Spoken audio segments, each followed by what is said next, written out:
Hello and welcome to this cycle on Global Television. This is to remind you that Global Television is on DSTV channel 365.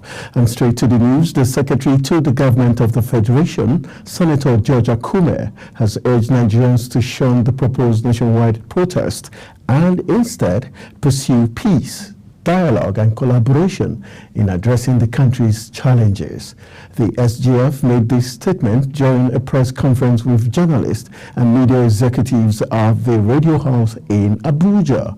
He acknowledged the right to protest but expressed concerns about the planned protest being hijacked by bandits, insurgents and other criminals.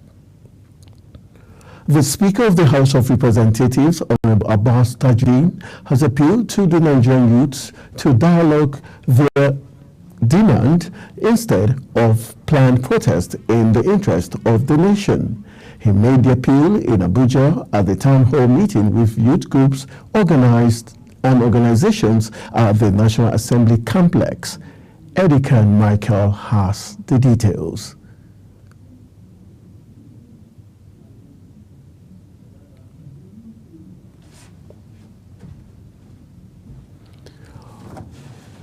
All right, a report will come because of the bulletin. The Inspector General of Police, Kayode Egbetukun, has met with lawyers and activists who have spoken in support of peaceful protests planned by young Nigerians against government policies. Others who attended the virtual meeting include police spokesperson Muyiwa Adejobi, senior advocates Femi Falana, Ebun Adegborowa, and human rights lawyer Enibehi Effiong. Effiong, who had pledged legal support for arrested protesters, provided some details of discussions at the meeting. The meeting is believed to be part of the Nigerian government's efforts to prevent the planned protests by young Nigerians from turning violent. Ahead of Thursday's planned nationwide protest over hunger and hardship in the country, the Center for Democracy and Development, CDD, West Africa, has expressed concern over the threats and responses. Director of the center, Dr. Dauda Garuba, urged Nigerian government to respect citizens' right to peaceful assembly. He said by upholding citizens' right to protest, the government can ensure a peaceful two-way exchange by listening to the voices and feedback from citizens. The National Agency for Food and Drug Administration and Control has trained stakeholders in comprehensive knowledge and practical skills on various aspects governing active pharmaceutical ingredient manufacturing. NAFDAC, in a two-day program, recognized the need to encourage, build capacity and strengthen the regulators and local manufacturers with all that's required to explore this critical area in the healthcare system, thereby improving access to safe, effective and affordable medicines. Former President Olusegun Obasanjo has identified discontinuity as a major barrier to public service reforms in the country. Obasanjo stated in Abuja at a national workshop organized by the Agumulude Foundation. The former president highlighted 5 principal elements to reforms, which include the initiator of the reforms, the driver, the owner, executor, and the sustainer. Also speaking, a former Minister of Education, Dr. Obi Ezekwesili, noted that the importance of political environment is usually underplayed by technocrats, as the quality of politics drives the incentives of people who decide to stay or leave the public service. The federal government has activated National Emergency Operations Center to coordinate responses and provide timely support to victims of floods and public health concerns. The Director General, National Emergency Management Agency, NEMA, Zubaida Umar, disclosed this at the National Emergency Coordination Forum held in Abuja. The forum brought together stakeholders to review the current flood situation and strengthen mitigation and response strategies across Nigeria. And moving to Imo State, the Imo State Governor Hope Uzodinma has called on the Southern Nigerian Traditional Rulers Council from the 17 states of the region to reach out to the northern counterparts to unite Nigeria. Uzodinma spoke at the inauguration of the Southern Nigerian Traditional Rulers Council in Owerri by President Bola Ahmed Tinubu, represented by the Secretary to the Government of the Federation, George Akume. Kikelomo Okere has the details. This is the first time in the history of the Southern Nigeria for traditional rulers from the three regions to come under one roof to chart a way forward for their people. Traditional rulers from the 17 states of the Southern Nigeria gathered in Owerri, the Imo State capital, for the inauguration of their council. The inauguration saw the Oni of Ife, Oba Adeyeye Enito Ogunwusi, as the chairman of the Southern Nigerian Traditional Rulers Council, while the co-chairman, Obi of Obinugu, His Royal Highness Eze Cletus Ilomoya, and His Royal Highness King Jaja of Opobo, then they say Douglas Jaja. The Imo State Governor, Hope Uzodinma, urges the traditional rulers to do all their best to reconcile their differences and love one another genuinely, while charging them to reach out to their counterparts in the northern part of the country so as to forge a lasting national unity for the peace, progress, and development of the country. I charge you to reach out to your counterparts in the northern part of the country and forge a lasting national unity for the interest of peace, progress, and development of the country. This is a task that you as royal fathers must accomplish. President Bola Ahmed Tinubu, who was represented by the Secretary to the Government of the Federation, George Akume, appealed to Traditional Rulers Council to advise the subject against the planned protests. I want to appeal to you to speak to your children to keep away from this. It's not worth it. And those who are organizing protests, 99% are not in the country. The chairman, Southern Traditional Rulers Council and Oni of Ife, says the coming together of the monarch is to synergize for peace in Nigeria and uphold the rich cultural heritage. It's about time for all of us to come together as Southern Nigerian Monarchs Forum for us to uphold our rich heritage. We are not religious rulers. We are not religious leaders. We are traditional rulers. We are there to uphold our heritage. We are there to uphold our tradition and culture. The inauguration of the Southern Traditional Rulers Council marked the high point of the event, with Ogun State Governor Dapo Abiodun and representative of the President inaugurating the traditional rulers. The task ahead of the royal fathers must be accomplished. Nigeria needs fatherly wisdom to navigate through the storms posed by the ethnic and the religious differences. From the Government House in Owerri, Kikelomo Okere, Global Television News. And returning back to the story on the Speaker of the House of Representatives, the Speaker of the House of Representatives, Honorable Abbas Tajuddin, has appealed to the Nigerian youths to dialogue their demand instead of the planned protest in the interest of the nation. He made the appeal in Abuja at the town hall meeting with youth groups and organizations at the National Assembly complex. Erican Markle has the details. Nigerian youth, progressive Nigerian youth. Honorable Abbas, who noted the frustrations and reservations of the Nigerian youth, said the present administrations will not relent in its efforts to bring soccer to Nigerians. It is crucial to understand that meaningful reform often requires time and consensus, particularly for issues embedded in statutory and constitutional frameworks. Incremental change is vital, and your engagement is essential. We must work together on a sustained step-by-step basis to address our challenges and achieve the Nigeria we all aspire to have. He reiterated that the government is investing in infrastructure to ensure farmers' priorities are addressed. The government has invested in modern farming techniques and infrastructure to ensure farmers have the resources to increase yield and profitability. Again, your voice matters and we are listening. Highlighting the effort of President Tinubu's administration, the Minister of Youth, Jamila Ibrahim, added that the Tinubu-led administration has also made significant strides in providing access to funds for young entrepreneurs through various schemes. Youth Investment Fund used to be an annual disbursement or annual release of 25 billion for 3 years. But the administration of President Bola Ahmed Tinubu graciously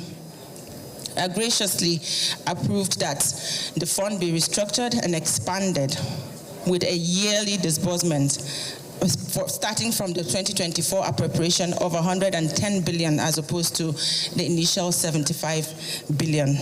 The coordinating Minister of Health and Social Welfare, Ali Mohammed Pate, further explained the administration effort in tackling the economic hardship and poverty.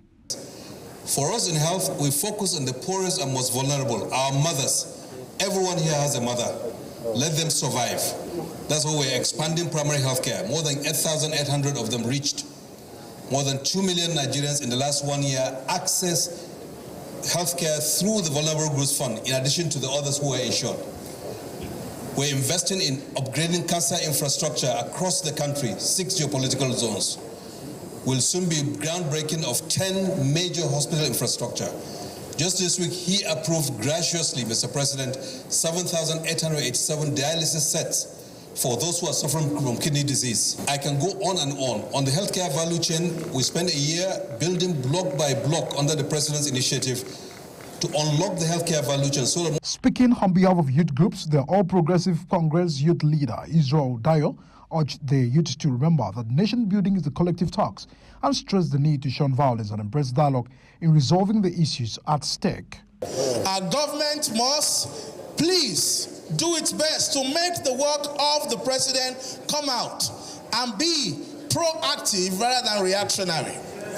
Am I speaking your mind, young people? Yeah. But let me assure you, let me assure you, my brothers and my friends, that as much as we are angry, we want a Nigeria that works. We want a country where we feel we can call home, where we comfortably as young people do not get harassed by police because we have dreadlocks, where we don't have to struggle, but be assured that the man at the wheel, His Excellency Asiwaju Bola Ahmed Tinubu, the President and Commander-in-Chief, is here because of you. The recent call for a nationwide protest against hunger and bad governance in the country is expected to all nationwide from August 1st to 10th. However, there have been a series of meetings and calls by government and groups to stop the protest from holding due to fear that it might be hijacked by infiltrators who do not mean well for the country.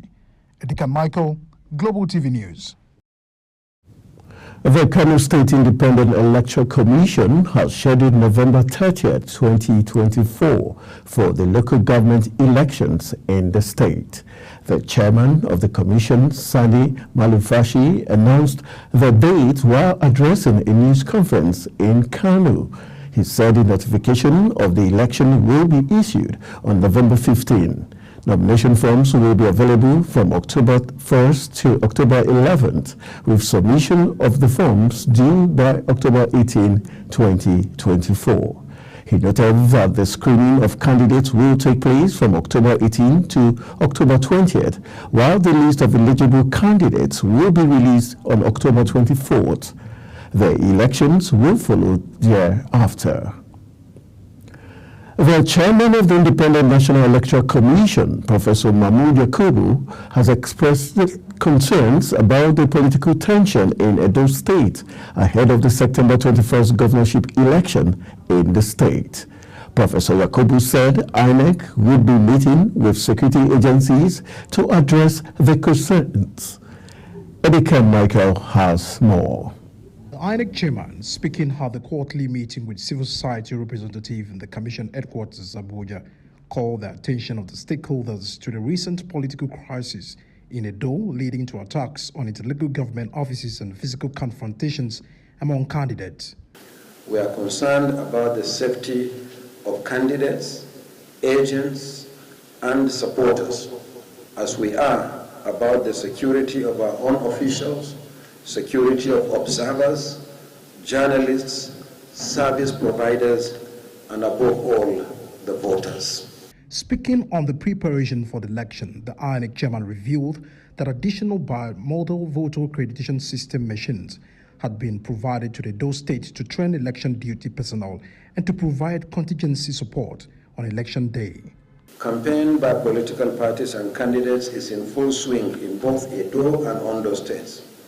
We urge you to intensify your advocacy for peaceful elections, including engagement with stakeholders. The Commission finds the recent event in Edo State, resulting in the deaths of a security personnel, worrisome. Happily, there has been no incident known to the Commission since then. Nevertheless, the Commission will meet with security agencies as early as Friday this week under the auspices of the Interagency Consultative Committee on Election Security. The INEC chairman also observed that with 52 days to the election in Edo State, some parties were yet to submit the list of their polling and coalition agents. It therefore called on party leaders to expedite their registration and upload the requirements on the portals, adding that the final register for the 2024 governorship elections in Edo and Ondo State are being finalized. The representative of Center for Credible Leadership, Nwambo Gabriel, noted that as a key player in the political process, civil society organizations remain steadfast in their commitment to ensuring electoral integrity. The level of preparedness is very high. Consequently, we acknowledge and commend the opening remarks made by the Honorable Chairman, Professor Mahmoud Yakubu, which highlighted the importance of transparency, accountability, inclusivity, and conducting free, fair, and credible elections as we march towards Edo and Ondo governorship elections, respectively. He added that the organizations were dedicated to upholding the sanctity of the ballot box, respecting the will and mandates of the people, and promoting political stability as well as the well-being of Nigerians. Edikan Michael, Global TV News.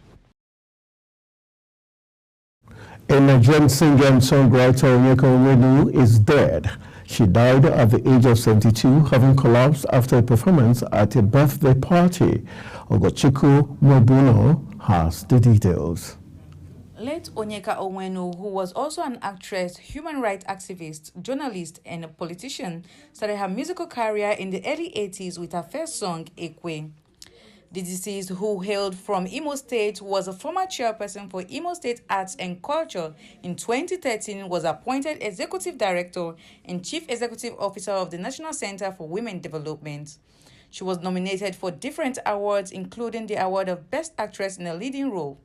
She is survived by 2 sons. Late Onyeka Onwenu would be remembered by her hit song, One Love, released in 1991.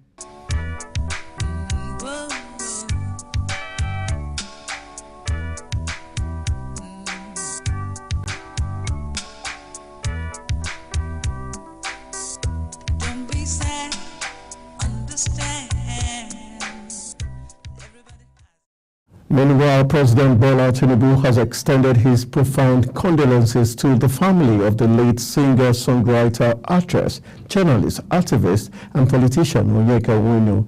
Tinubu conveyed his condolences through a statement signed by his special advisor on media and publicity, Ajirin Gelale.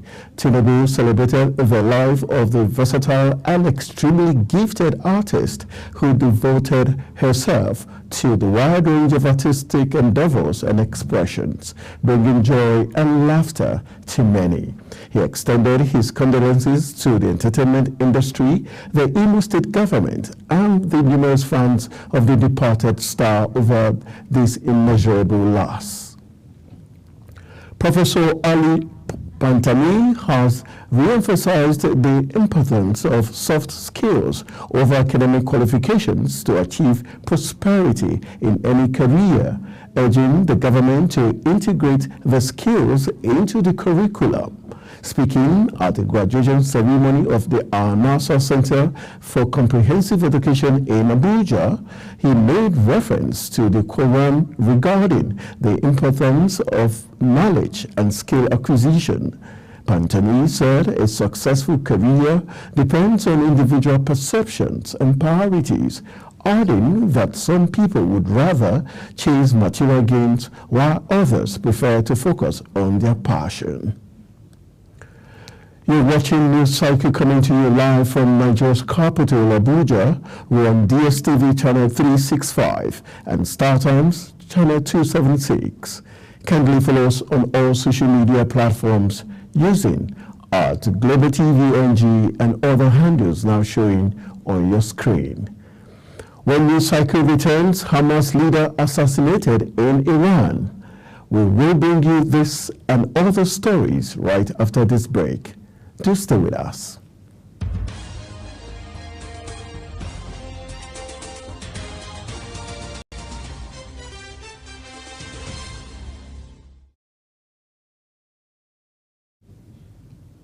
Welcome back from the break. This is Global Television bringing you live broadcasts of News Cycle. Thank you for staying with us.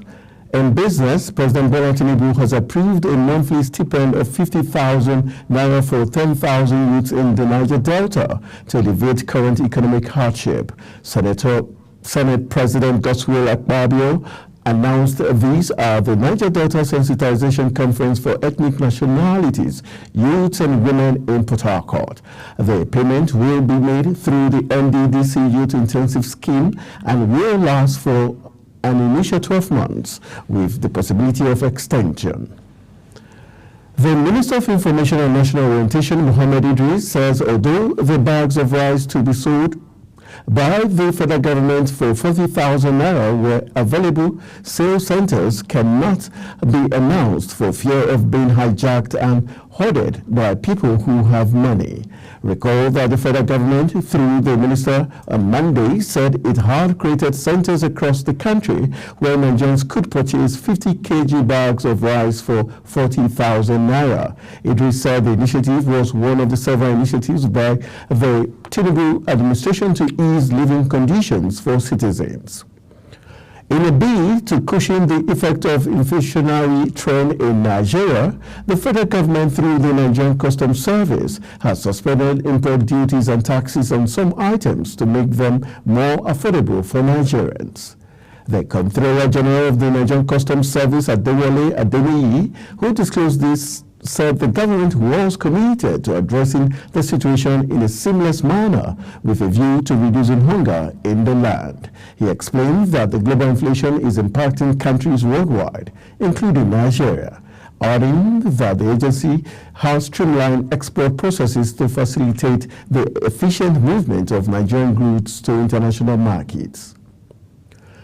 The federal government has assured Nigerians that the prices of food items nationwide would crash due to its commitment to ensure food security through the use of new farming techniques in Nigeria. The Minister of State for Agriculture and Food Security, Dr. Aliyu Abdullahi, who stated this in Abuja at the 48th Annual Conference of the Soil Science Society of Nigeria, said the government is fully aware of the current food crisis in Nigeria. Abdullahi explained that the government was exploring various indices to ensure food security in the country. On the foreign scene, Hamas's top political leader, Ismail Haniyeh, has been killed in Iran. In a statement, the Palestinian group said Haniyeh, who lived in exile, was killed after a treacherous Zionist attack on his residence. Senior Hamas official Musa Abu Marzouk said the assassination is a cowardly act that will not go unpunished. Iran's Islamic Revolutionary Guard Corps has confirmed Haniyeh's death hours after he attended a swearing-in ceremony of the country's new president, Masoud Pezeshkian. In the U.S. Democratic presidential candidates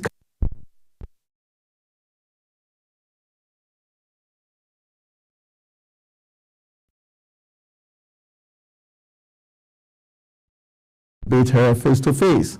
Vice President Harris' trip to Atlanta, Georgia comes as re-energized Democrats regard the swing state as being in play again after it looked beyond hope under President Joe Biden before his shock withdrawal from the 2024 election.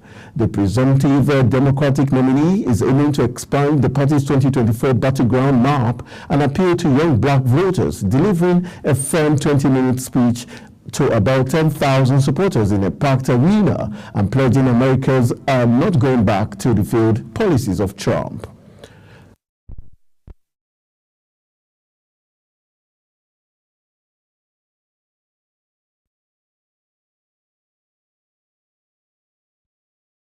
In a statement, blamed the paramilitary rapid support forces which the army has been battling for the last 16 months for control of the country. He said 2 drones had struck an army graduation ceremony, killing 5 people at a base in Jabat in the East Territory under the control of the military.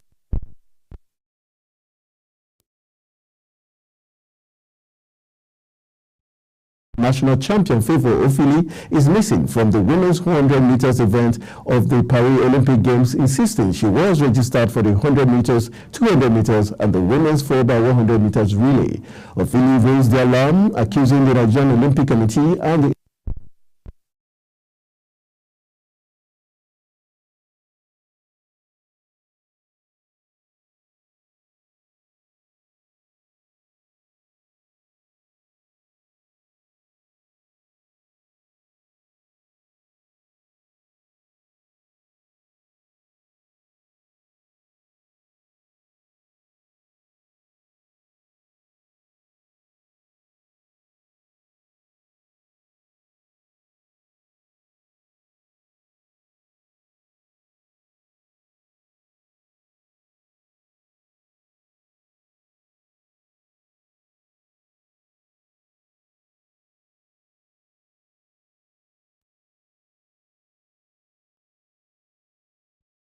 to withdraw from events at the Paris Games and has others donning masks again. Several athletes have tested positive, including Australian swimmer Lani Palista. She was a better hope in the women's 1,500 meters freestyle but had to withdraw from the event. That's it on News Cycle, and we came to you live from Nigeria's capital, Abuja. We're on DSTV Channel 2. Channel 365 and StarTimes Channel 276. Kindly follow us across all social media platforms using @GlobalTVNG and other handles now showing on your screen. I am Anthony Momodu saying thank you for watching.